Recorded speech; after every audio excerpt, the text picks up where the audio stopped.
जीवन मूल्य किछि नाही दर्शक बंधु केउ मुहूर्त रे आपण बंचिचंती एवं केउ मुहूर्त रे आपण चली जिवे ताहा जानि नाहंती 21 वर्षर जने युवकंकर कहानी आम छाती को कोरी देइछि बोली कहा जाय पारे। मृत्यु को पाखरु देखि पारुथबा जने युवकंकर छाती थरा लेखा आज मते भी दुखित करिछि। आपणक हृदय को भी ताहा थराई देबो आ आखिरे लुह आनी देबो।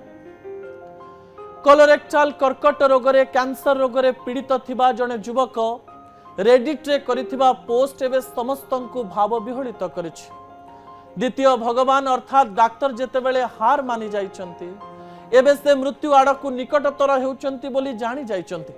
से लिखिचंती समस्तंकु नमस्कार मो बयस हेउछि 21 वर्ष मु 2023 रे स्टेज 4 कोलोरेक्टल कैंसर रोगरे आक्रांत होइथिले।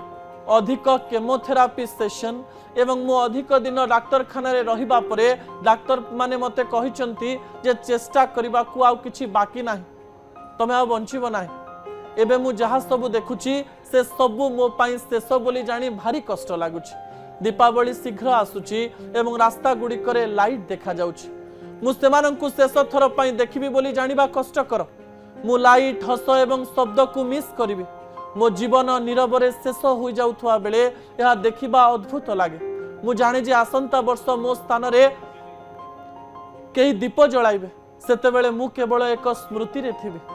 यह विचित्र किछि राति रे मु एबे भी निजको भविष्यत पई योजना करूथिबार देखुछि। मु अधिक यात्रा करबा को चाहुथिली। मोर निजस्व किछि आरंभ करबा को चाहुथिली।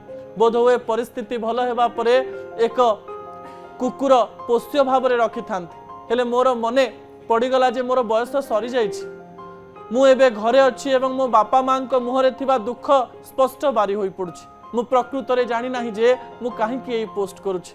बोधहुए परवर्ती समय रे चुपचाप चली जिबा पूर्वरु एक छोट चिन्ह छाड़ी जिबा पई एई पोस्ट करूछि।